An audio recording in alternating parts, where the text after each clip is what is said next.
Welcome to Inside OPSU. I'm Consuelo, the Director of Continuing Education at OPSU's Guyman Classroom. We are here on the main campus in McKee Library, where we've been filming for the last couple of months.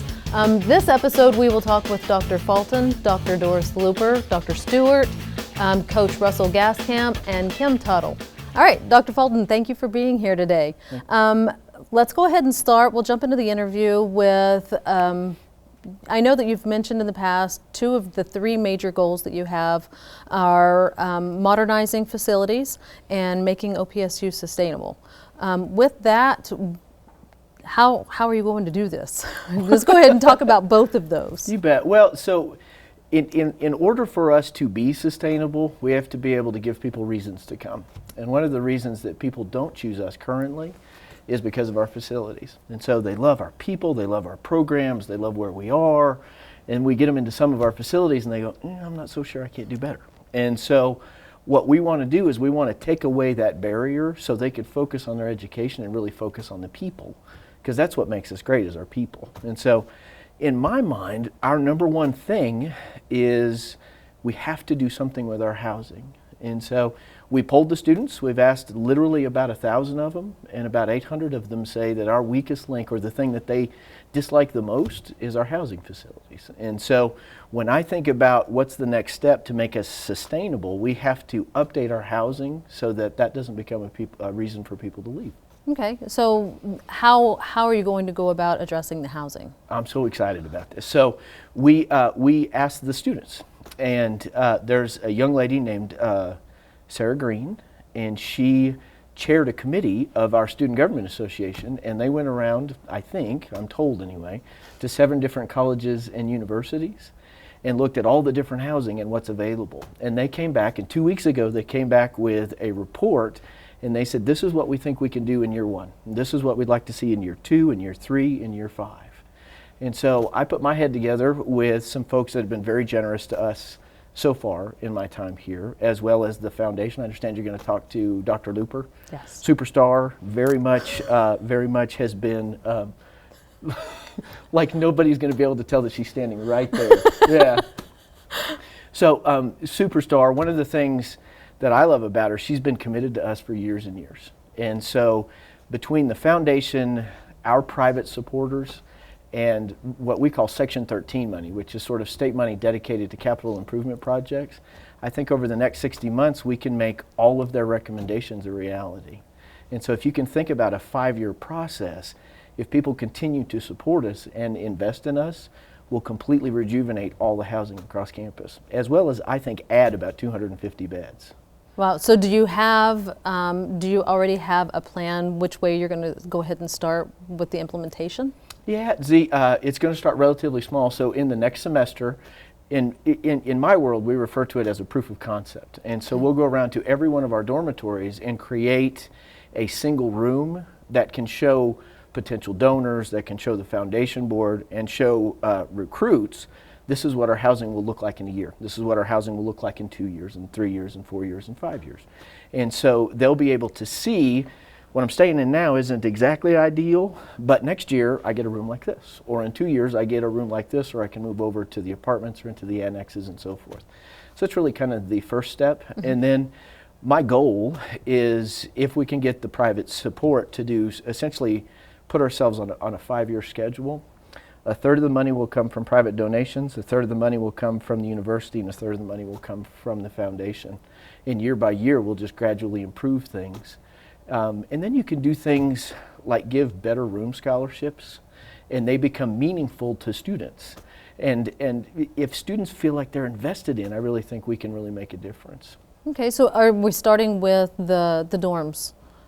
That's going to be the main focus, is the dorm rooms. Mm-hmm. Okay. Initially, then the second thing for me, I think, since I've been here, everybody always talks about all the changes I've made, right? And so we've done some very sort of aesthetic things, but I would say into year 2, we're going to have to look at our classroom technology. So we are on the verge of being able to offer almost all of our general degrees online. That's going to be a game changer for us. Wow. And so if we've got the traditional classroom technology to match the online technology that people like Breeden and Canfield and those people are actually putting into place now, then it doesn't matter where they start or where they finish, they can always be with us, whether they're here or not. And that's how you transform a region. Okay, very good. For the, you had mentioned the private donors for the housing. If any of our viewers are interested in more information on that, how do they go about getting more information to be able to make contributions? Best place to start is the Panhandle State Foundation, or you can certainly contact my office. We've been blessed. We've probably had a contact a day for, I'd say, the last 2.5 months since we kicked off the campaign. Really? On the University House. Yeah, so it's been impressive. Yeah, we've been. It's gone a lot faster and a lot better than I anticipated, and so I kind of feel bad for that's a Jill. wonderful place to be. Yeah, so it's interesting you say that because a lot of people on campus are going, "Wow, I've never worked this hard." But then most of them will smile and say, but it's good, and we're doing good things. And that's, as a leader, that's the greatest blessing I could ask for. Very good.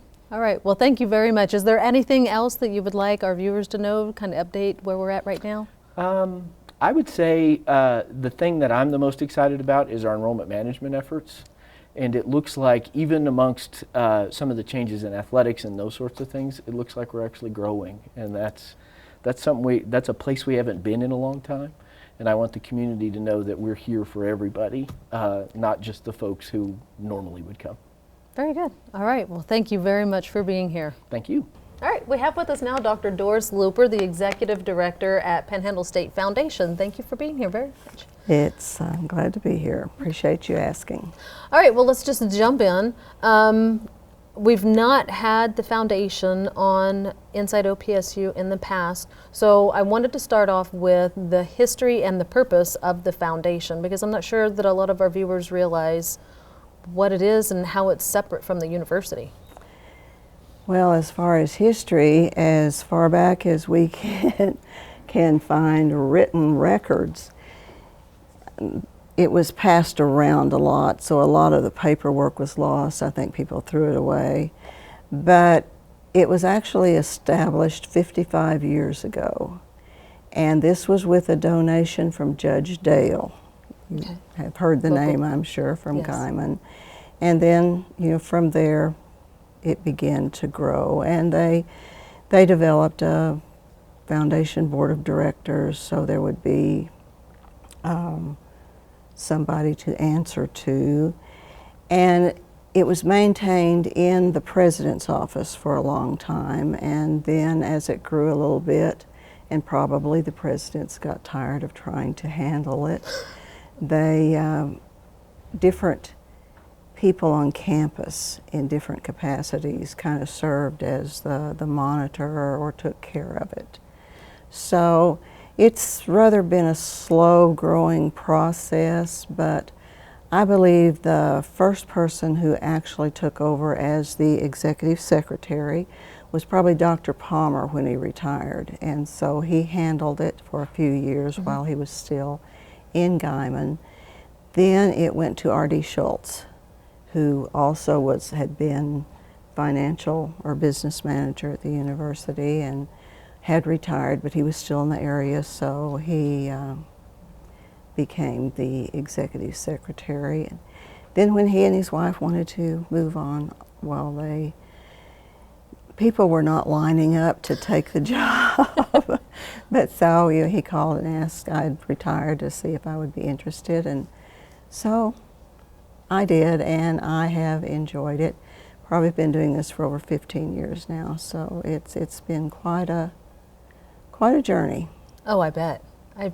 I heard you talking earlier about just keeping up with the contact lists. Yes, and because you're in charge, that contact list is all alumni, not correct? necessarily. The alumni has their contact list, and the foundation has tried to keep a donors list. Okay. We're in this. We're in this for the money. No, and so they have been different, and you lose track of people over the years. So it has been an effort to keep that up to date. And it seems like the post office is not a really big help. They keep sending us, we don't know where they are. You pay for this address, but we don't know where they are. But anyway, it's been real interesting. Okay. Tell us, the mission of the foundation is to provide support to the university outside of the state funding. Correct. And this has basically been in the form of scholarships. The foundation gives a lump sum to the university each year, which has been used to support the university scholarships. So a student may be getting a university scholarship, but the money came from the foundation. Oh, so they need 2 thank you letters.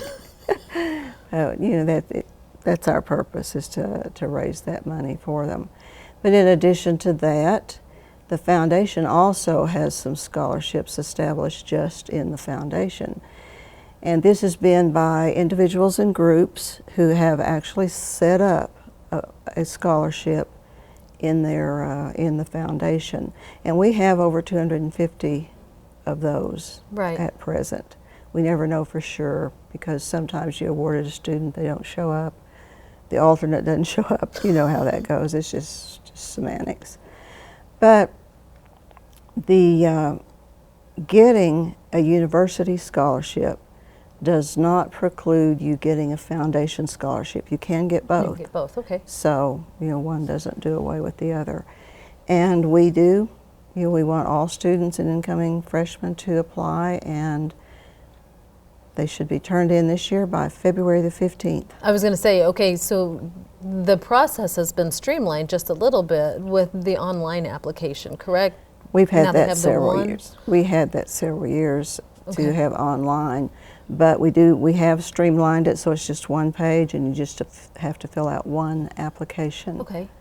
Instead of a whole ream of papers for every scholarship. So it'll be new to the students and getting used to it, and us getting used to it, but we think it's progress. So well, there's only the two workers in the office, correct? Yourself and then Charmin Ryder. Yes, the good worker is Charmin Ryder. Well, I remember going in there whenever you had piles and, you know, the stacks of papers all over the place. So this will probably at least help you with that. Yes, and we hope to do a lot. We have a lot of different selection committees. We don't do a lot of it. So this year we're going to try to email the applications out, at least to the people on campus that make the selections. That would be very nice. And we're hoping that will facilitate getting it back, and we don't have to chase them down and get the applications back. But this will be a trial and error year, just like many things that Dr. Fulton's engaged in. You know, we're learning, so. Right. Well, tell me the deadline again, because we're going to have viewers. This is aired in all of PTCI's viewing areas. I think there's 19 communities, which is definitely where we're getting a lot of our students from.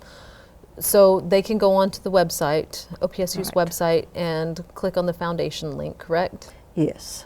And then from there they have, because I looked at it myself, you've got lists and lists of scholarships and the criteria, and it's broken down in sections by like agriculture or I don't even remember how many different areas. We have scholarships for almost every area, and then we have a segment that is based on need. And we try to explain to the students that need is different from you and me. That you can, and generally we ask for a letter, and you explain, my parents have 3 siblings in college, I'm taking expensive medication, somebody else may be in a wheelchair, somebody else may, you know, so express your need. Right. And let people know, you know, what's going on in your life. And we really try to encourage students to apply for those scholarships. We have a number of them. Do you have any tips or tricks or recommendations that you would give to any of the high school kids or incoming freshmen, because they don't have to be high school, They don't even have to be incoming freshmen to receive these scholarships, no. correct? It's across the board. The criteria for each scholarship was set by the people who actually founded the scholarship. Okay. So you need to pay attention to those, and you're welcome to apply for every scholarship that you do have the criteria for. Okay. So you don't have to just limit it to English if you're an English major, but do apply for those, but look in the other areas if you're minoring in something or you have a need or something else. Do go ahead and check that scholarship too. Okay. And if some of the scholarships ask for a letter telling us about things that you did in high school, you know, achievements that you had, and you can incorporate this in the letter where you're explaining your need, put it all in one letter and just send one letter, and then we'll duplicate it if it goes around to different. Okay, and whenever they do the letter, are you wanting a short novel, or is there a guideline on how long the letter should be? We do not want a novel, and I don't think any committee wants to read a novel. Right. You know, 1 page I think would be the limit, but in that, state it so that the committee knows a little bit about you. Otherwise, you're just a name, so that they know you what you want to be and what your aspirations are. So, okay, that good information. Well, and you watch your spelling. Do a good job on the letter. Don't spell like you text. Right. That's an issue that I have a lot. Even looking at resumes, they misspell the words because they spell them like they text them. Yes.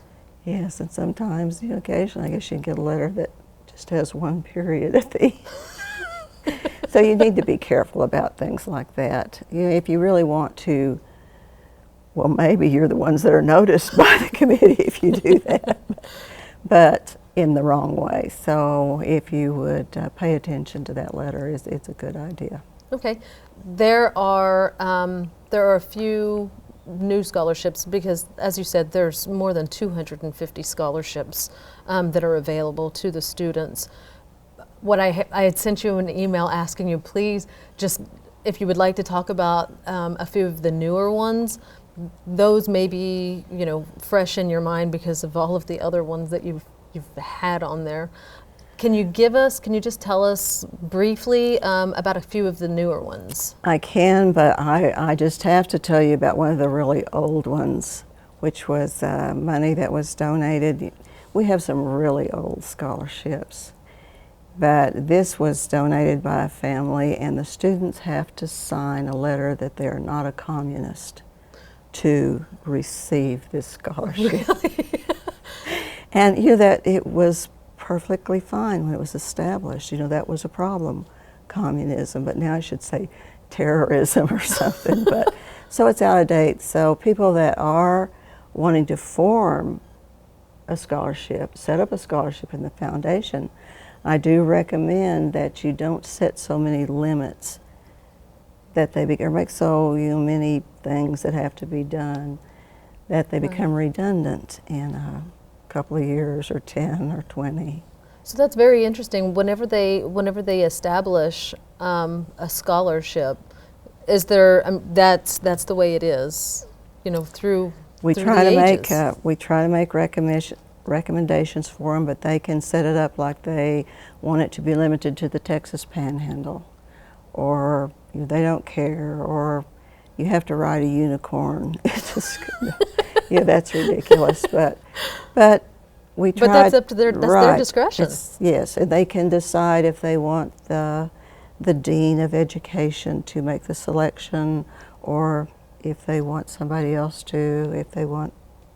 So all of those things, but we do try to lead them a little bit more than we did in the past, and make recommendations, because the more limits you set, the harder it is to give away the scholarship. Okay. Because if you have to have somebody that's 5'2" from Arkansas that plays squash, how are we going to find this person to give the scholarship to? Right. That's far out, but you understand what I'm saying. Yeah, I do. That don't limit it to they need to have a 4.0 and live with their mother or whatever. But Okay. What are some of the ways that people can donate to the foundation? Because they can make small contributions, or they can establish a scholarship themselves. can set What up are the their own different scholarships. We're recommending now that in order to set up an endowed scholarship, that it's really best to have $10,000. That means we are able right now to give a 5% return on the money you invest. Mm-hmm. So if you put $10,000 in the foundation, this would give a $500 a year scholarship from now on. But we have people, like the Loopers, who don't have $10,000 to put out there to set a scholarship. So we are able to set you up an account that you can just pay in on a scholarship, as you can, till you build it up to where you want it to be, and say, all right, I'm ready to start the scholarship now. Okay, so do they set this up? The kind of, I guess, would it be a kind of a payment plan or a contribution plan? Not necessarily. If they ask us to remind them, we will. Okay. But we have say somebody wants to set up a scholarship for a memorial of somebody who's passed away, Mm-hmm. and they just don't have the funds right at the moment. I suggest to them, I said, the money that you would have spent on Dad's Christmas or birthday, use that every year.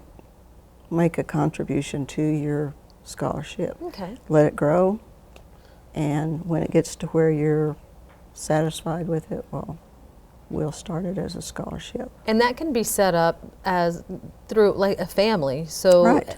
Not just the one person contributing to the scholarship fund annually, but if everybody pitches in, Right. it builds it a lot quicker. That's true, and we have some that are doing that right now, and they're not quite ready to put them out there, but they are growing. So Very that's nice. a good thing. Very nice. Is there anything that I have forgotten to touch on that you feel is pretty significant that we need our viewers to know about?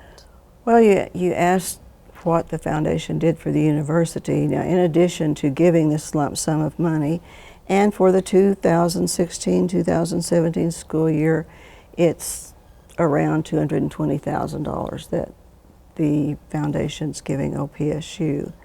In addition to that, we give student teachers scholarships every semester. Okay. We provide professional development grants for faculty. There's a limit. It's not, they're small, but there are a help if somebody's wanting to go back to school. Mm-hmm. And we are also, which Dr. Fulton referred to, we are matching up to $250,000 of donations to the university house. Mm-hmm. We want to try to make that a reality. We need to get Dr. Fulton and his family in a university house. And nothing had been done to that house for over 30 years. So it very definitely needed some renovation. Wow. And we're all excited about that, and hope to get it finished.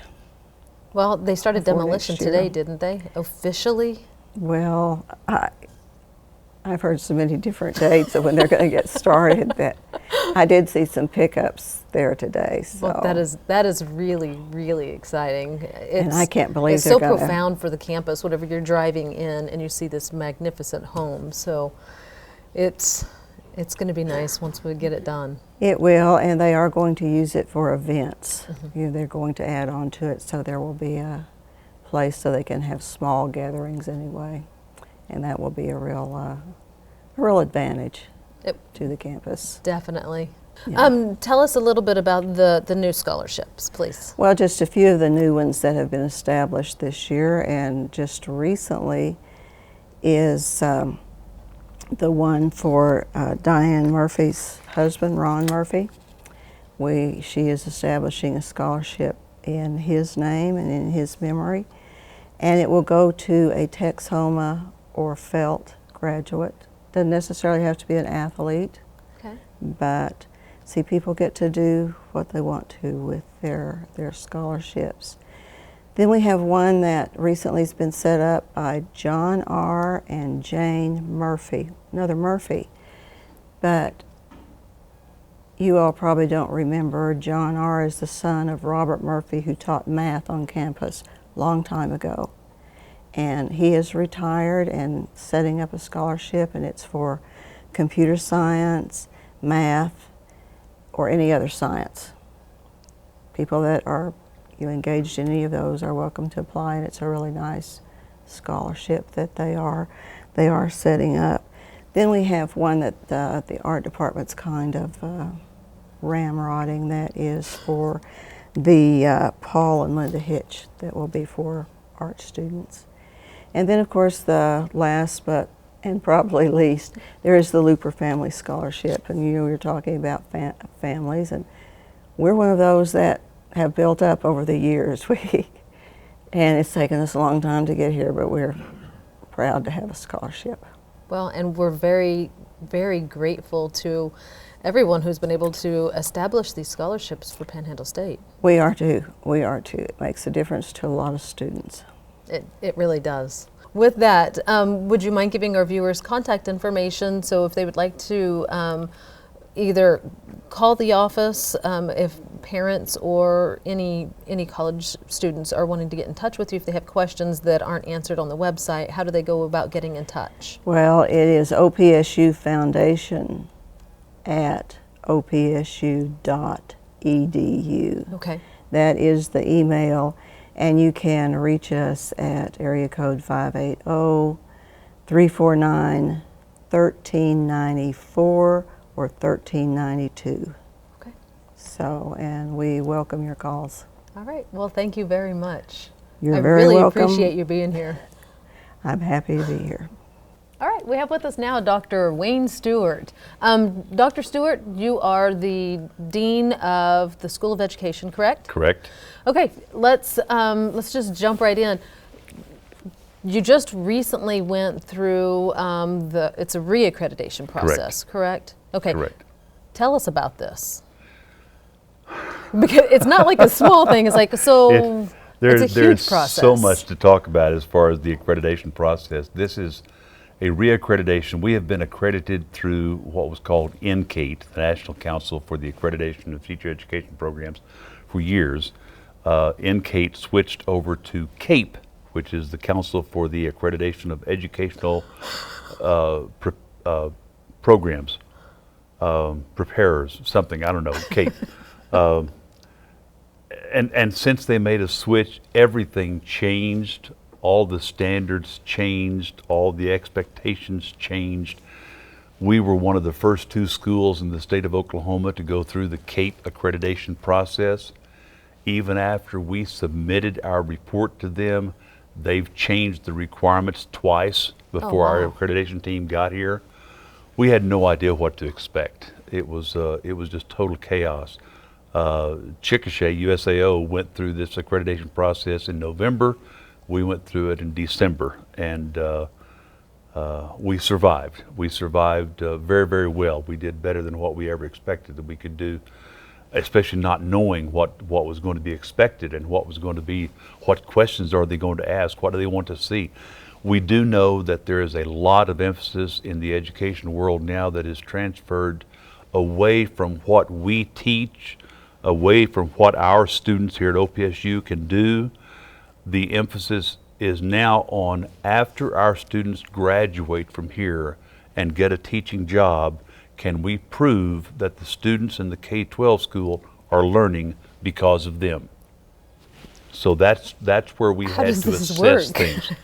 Well, we had Mr. Mihelic, our education chair, elementary education chair, and goodness gracious, my right-hand man, worked out something with Guyman schools, and we were actually able to get some of the teacher evaluation scores from our graduates who are now teaching in Guyman. We were able to get some of the student scores and how they did on their end of year exams. Everything was completely anonymous, so even though we got scores, we have no idea what teacher or what student it was. But we could say, well, we had 10 teachers here that graduated from OPSU that are now teaching in the school system. Here are those 10 teachers' scores. I don't know which one is which, but we were able to show the impact on student learning that way and be able to satisfy the requirements for CAPE and Standard 4. Standard 4 was one that everybody in the state is really nervous about, because if you don't pass Standard 4, you don't pass accreditation, period, end of story. Oh, wow. When we got through with our accreditation process, the team, we had 3 national people, 2 state people, and that's 3, 4, 5, 4 others from Oklahoma that were here just to observe, state regents, a couple of them from the OEQA, and then 1 public school person was here. So we had 9 people on campus, and they started working on something Sunday morning. We had interviews Sunday afternoon with our surrounding principals and superintendents and school teachers. We had our student teachers in. We had the cooperating teachers in. All that took place Sunday afternoon, Sunday evening. And then on Monday, the team came back and interviewed our current students, our faculty, our teacher education council, our the people that were just admitted to the program, our SOEA, all kinds of people that were here, arts and science faculty. And then Monday night, they went back to their hotel room and they just simply wrote. And we had our exit interview then Tuesday morning with them. Now, it's not over with by any means whatsoever. So what happens now is the team has told us, here is what we are going to report. That will go to an organization in Washington, D.C., who will look at what we submitted, look at all the evidence we submitted, and we had probably 170 pieces of documented evidence online that they could look at. Look at all that information, read what the committee has said about things, and then that committee in Washington will be the one that will make the final decision on whether we have passed accreditation or not. In the past, on the exit interview, the team would normally say, we are going to recommend that you pass Standard 1, we're going to recommend you pass Standard 2 with some areas for improvement, we're going to recommend that you do not pass Standard 3, etc. Right. They don't do that anymore.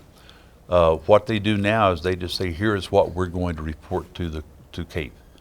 And but they did tell us we are not going to report any areas of concern, and we are going to report 2 strengths that we found in your program. So we just did flip-flops. You know, it's like after that they you left, can relax. oh my goodness, it was just, we could not believe how that process. It was very good. Our team. The team I have in my education department right now are just wonderful. They've written well. We've gathered information. We've got our database that we've set up. Delilah Henderson is working that and keeping it together. We've got more information than what we could ever hope to need. And that was very impressive to the team when they would come on. They would say, well, how do you know where your students are going for their observations? I just pull up this page and say, here's a report of where this person went, and here's what the demographics were of this school. So we've got all that information in our database. We've worked on that for 10 years or better, and it went extremely well. So what's going to happen now is maybe even this week, next week, Christmas vacation kind of makes it kind of strange. We'll get a report back where I'll actually see what they have written. I'll have a chance to correct any factual information if they misspell somebody's name or misspell the school name or something like that. We can change that. And then later on, a couple of months, I'll get another report back, and this is exactly what they're going to report. I can at that time, or we can at that time, respond to that with what's called a rejoinder. Well, yes, but you didn't really understand, here's what we meant, type things. And then all of that goes to the organization at CAPE. And we actually will not have our final results back until probably April of this next year.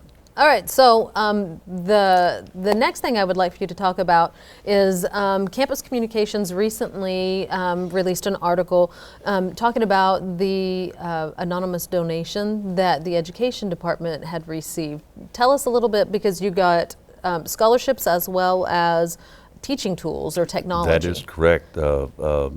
Just outstanding, amazing benefits that we have to our students and our education students that are working to become certified.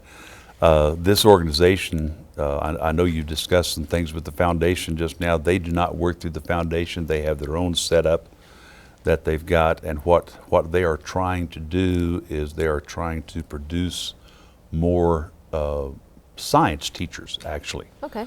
And since we currently do not have a science education program, they came to me and asked something about elementary, with the thought pattern of, if we get a teacher that is prepared in science and can get the little kids hooked on science early, they'll be on science forever. So, and that's true. And our education students, our education candidates in the school in Oklahoma, are now required to have a minimum of 12 hours of science anyway. So not only do they have to have the basic biology and the basic earth science or chemistry or whatever the physical science is that they've taken, they've got to have at least one more science course. So this organization came in and said, you know, if we can, and that area is what we call the 4x12. So this organization came in and said, if your students will continue to take at least one science course per semester after they've completed the 4x12 until they graduate, we will offer them this scholarship, which is a very, very, very nice scholarship. I don't want to give the amount out right now, but a very nice scholarship. And we have 3 or 4 students that are doing it right now, and we've got others that are interested in. We talked about this in our first education class and get them involved in some things. So it's something that's extremely, I mean, we're tickled by it, because it is going to be benefit not only for our students, but it's going to be a benefit for those students in the public schools as well, when they can get excited about science. And then after we had done that, he said, you know, we've got some other money we need to kind of spend a little bit. You guys need any equipment? And I said, let me tell you about this. So we had just recently purchased last year a new 3D printer that actually prints things in 3-dimensional out of plastic, and we've printed a lot of things. It's a relatively small printer, so we printed even a dinosaur skull. And I think the picture that Danae had in her article had Johnny holding a dinosaur skull. So we printed a little dinosaur skull. It's about this big. But we saw this big 3D printer that was out here, and we said, oh wow, wouldn't that be, and our kids now are just making all kinds of things. In fact, I even made our CAPE team, when they were on campus, I made all of them nameplates printed out of the 3D printer with their name imprinted on it and things. They kind of thought that was pretty neat. But now, instead of this little 3D dinosaur skull, we have this dinosaur skull that's about the size of a football, if not larger. And it's just amazing at the things it will do. So our students are learning how to use that, learning how to operate, learning how to make manipulatives for the classrooms. We've made all kinds of things already that they're using while they're teaching the lessons. Be able to take some things with them and all like that. The 3D printing is becoming more prevalent in the school systems now, so it is becoming available. So our students are getting ready for that and learning how to use that stuff beforehand. The other thing then that we also got was what's called a smart table.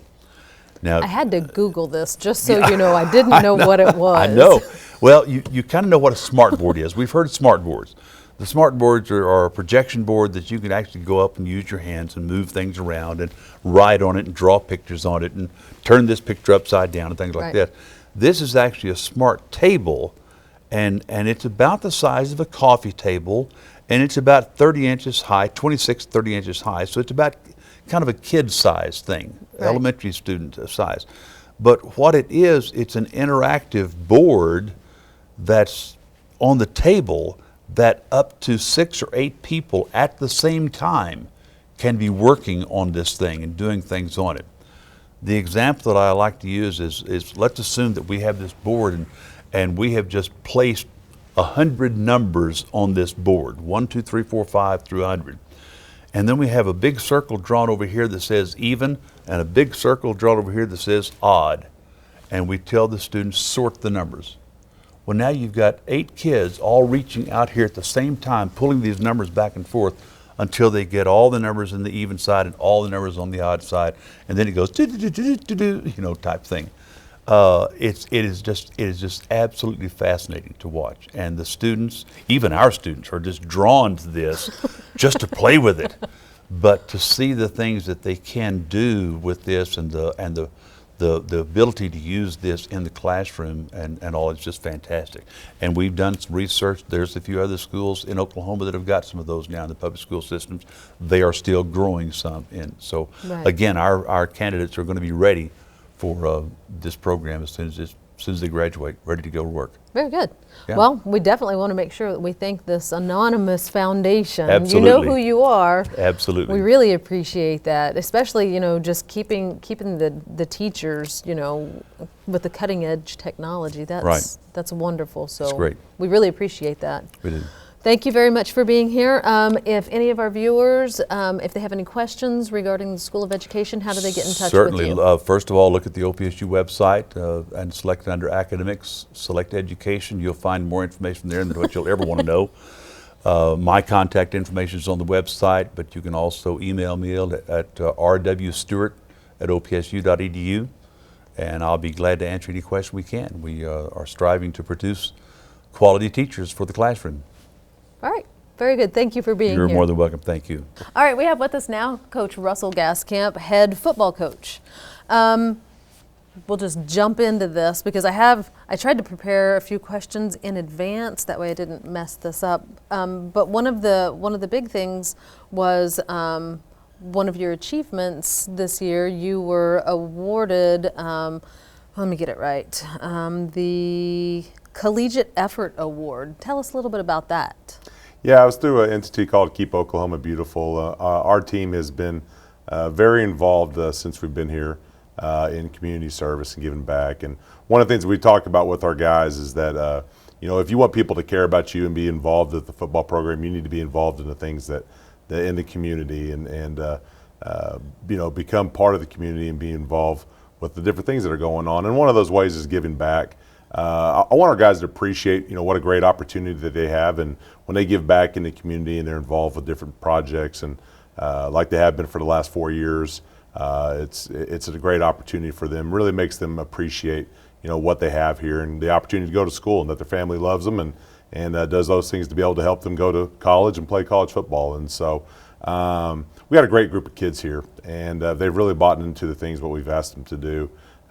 With giving back in the community, and Right. It's just one of the things, if you're going to be a Panhandle State football player, you're going to do. So. Well, and I know Malin has said this before, how the football team, you guys are always over there helping out. If she needs help with anything, you guys are Yes, right ma'am. there. Yeah, we are, and one of the things I want them to understand is you never know, who you meet. Is that going to be the first person that ever offers you a job coming out of college, or somebody that you build a relationship with, or the way that you meet your future wife, or just different things along those lines. And so I want them to go, to approach those type of projects with the same type of energy that we take the field with, and go over there and have fun. And I want to keep our kids involved, give them something to do. Sometimes around here that's a little bit difficult, and for a college guy, but they always really like it and appreciate it, and our guys have done a great job in that. And finally, kind of came to fruition, and we were recognized by the state as being the one collegiate group that was to win that award, and so we were really proud of that. So it's not just you. This is your entire team that got this award. Well, I mean, you received it. I received it. It's definitely a team effort. We have a lot of people in the community that help us, be able to put together things like that, and it was something that we were all very proud of. So. Okay.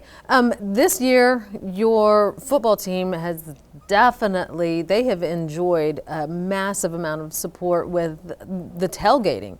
Yeah. This was the first year that tailgating just exploded. There may have been, one or two in the past, but this year the tailgating party has been significant. It's been a vision of mine since I took the job in 2012.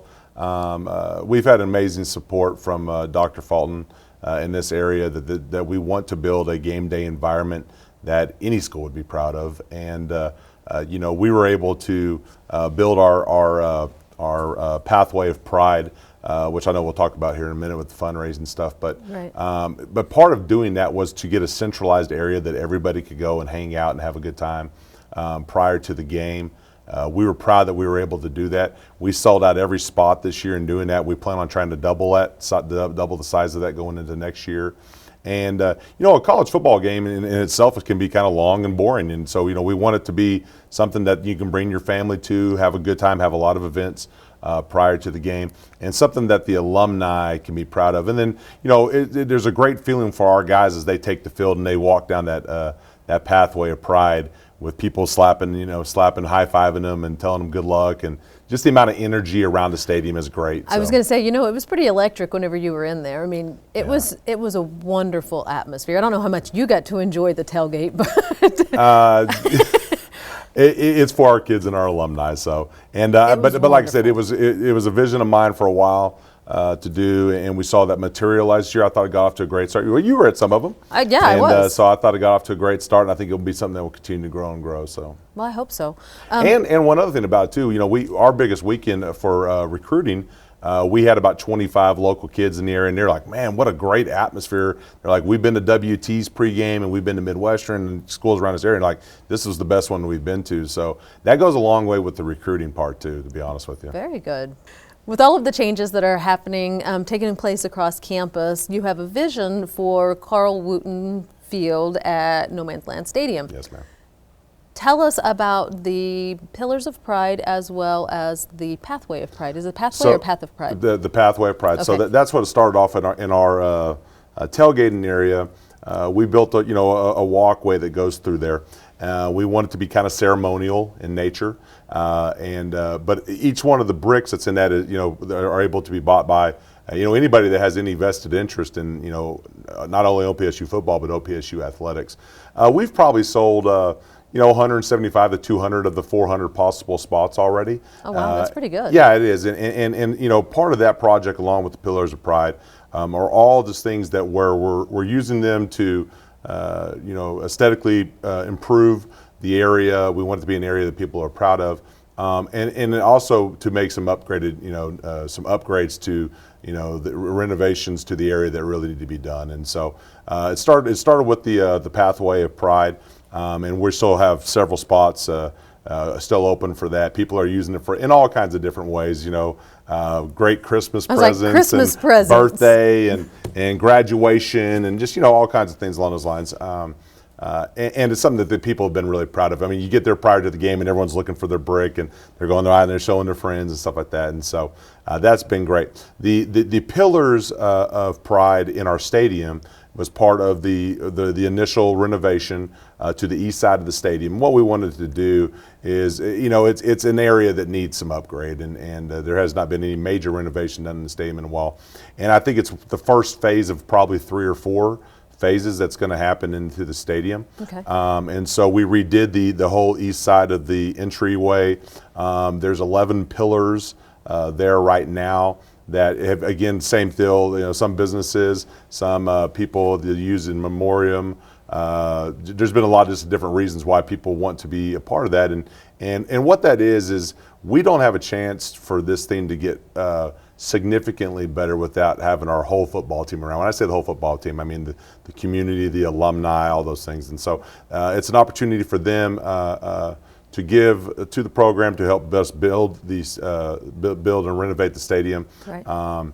Kids nowadays, it's very important that they see upgrade to facilities, and this is part of that deal. And so, but we also want to recognize people that have been very important to OPSU athletics, and so we're going to continue to renovate that area. I think we'll then start on the north side after that. I think within the next year, you're going to see a new scoreboard in the stadium, and then hopefully that will continue to grow and get bigger to where we can do some other things in the future and be something that all of our alumni and past players can be really proud of. So. All right. So for our viewers, if they would like to buy a brick, or if they would, do they sponsor a pillar? Is it a plaque on the pillar? Yeah, it's an 11 by 17 plaque on the pillar, Okay. and those are surrounding the entryways of the stadium. And so, really, I think it's a cool deal because it's almost like they're part of the building of the new stadium, and their legacy is going to be there forever from now on. And so, but everyone's just going to go through me on that. I handle all the sales with regards to not only the pillars in the stadium, but the bricks in our pathway. And just, my contact information is on the website, or you can call me in the office at 580-349-1332, or just email me at rgascamp@opsu.edu. So, but all my contact information is online, and would love to visit it with anybody about those opportunities. So. Okay, very good. Well, thank you very much for being here, and I do have to thank you for your vision, because you really are. Your vision is making a big difference, and it's helping the athletes. It's helping even faculty and staff with the pride that we have in our university. So thank you very much. We're really proud of the direction. We got a long way to go. We're in the middle of this transition into the NAIA league. We're very excited about that. We understand that football is going to kind of lead that transition, and we want to be really, really good at a national and in the national spotlight at the NAIA level. And this is all just part of that plan and vision. So. Okay, very good. Thank you very much. And our final interview is Kim Tuttle. She's one of the instructors of CIS as well as AITP faculty sponsor, correct? That's correct. Yay. You graduated from here not that long ago, correct? I did. I'm an alum from 2012. Yay. Thank you very much for attending OPSU and welcome back. Thank you. That's pretty exciting.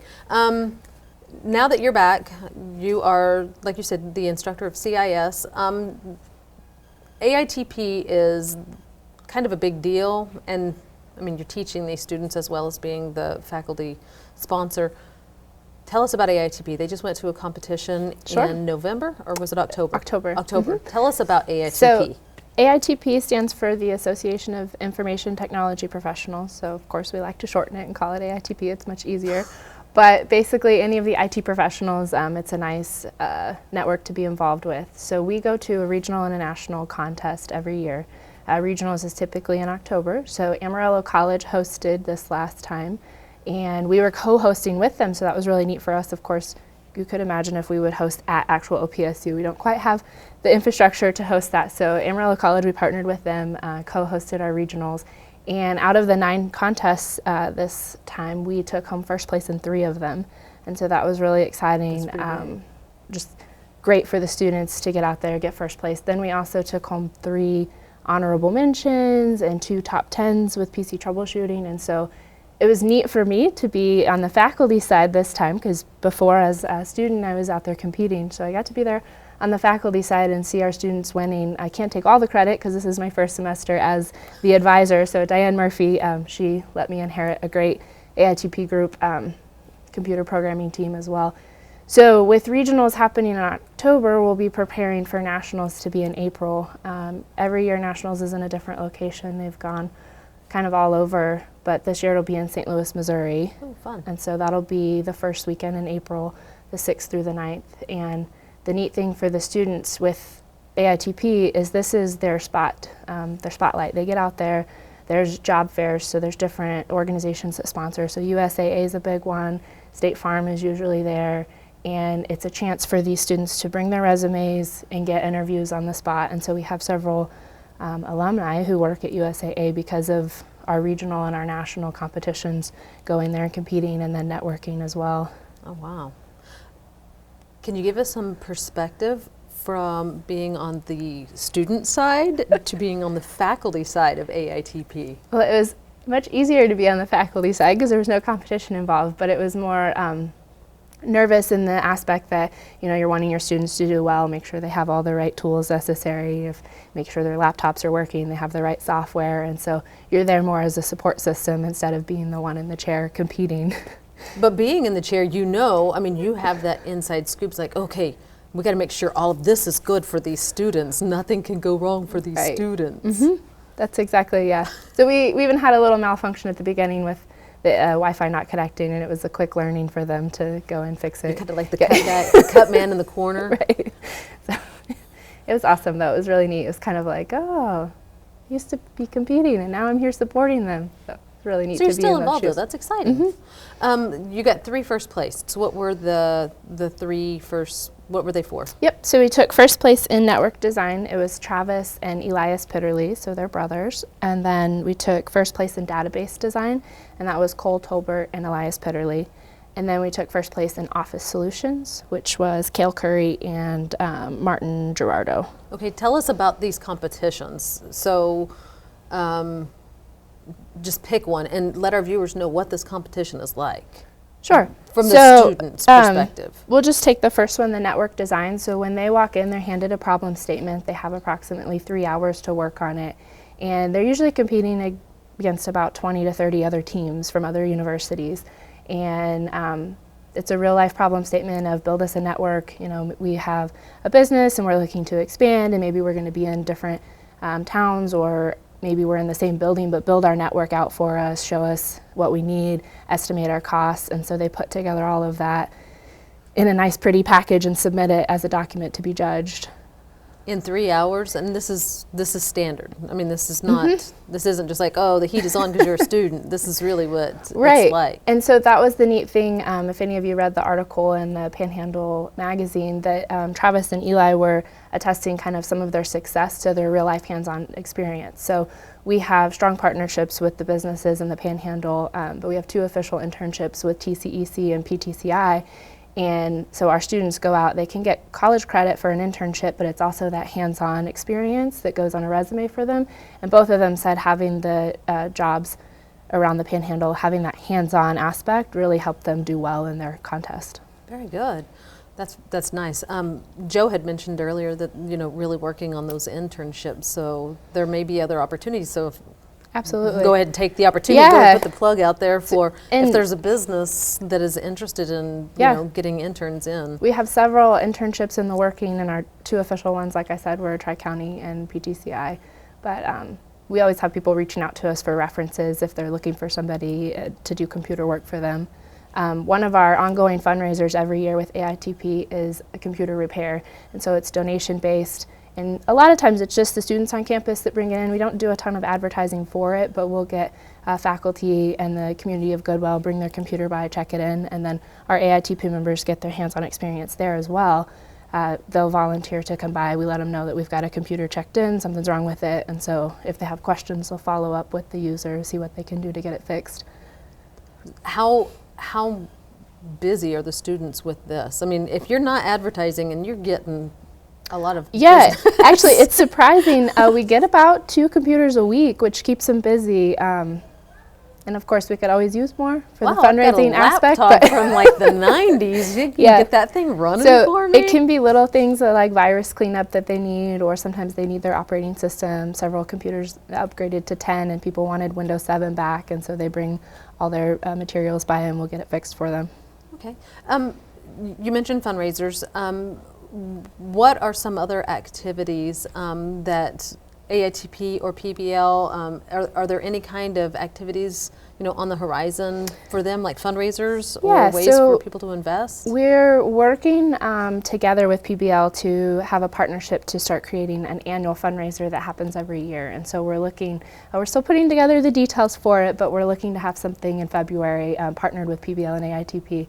And so from Dr. Fulton's advice, of course, we want the clubs to work together instead of against each other with fundraising. And also we've noticed some of the overlap. PBL, the Phi Beta Lambda Business Club on campus, really provides those soft skills for our technical people. And so crossing over and having them compete with some of those contests help as well for their interview skills and just having that soft skill of working with people.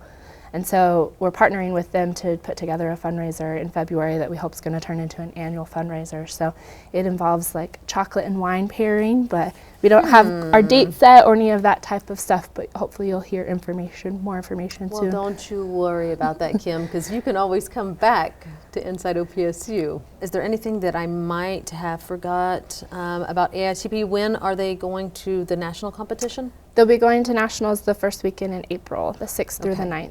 And is there any kind of, other than the unofficial, because it's not quite set, wine and chocolate fundraiser, is there any other way for our viewers to be able to help out the team? If they would like to do any donations, they can. They're more than welcome to. They can get in contact with me. Many of our people, of course, from previous years know of Diane being the faculty, and she'll point them right in the direction to me as well. Okay. All of my contact information is on the website. My office phone number is 580-349-1446. And of course, my email is kimberly.tuttle@opsu.edu. Okay, thank you. Thank you very much for being here. I really appreciate it. Welcome back to campus. Thank you. That about wraps it up for this episode. For PTCI Channel 2 and Inside OPSU, I'm Consuelo, and I'll see you on campus.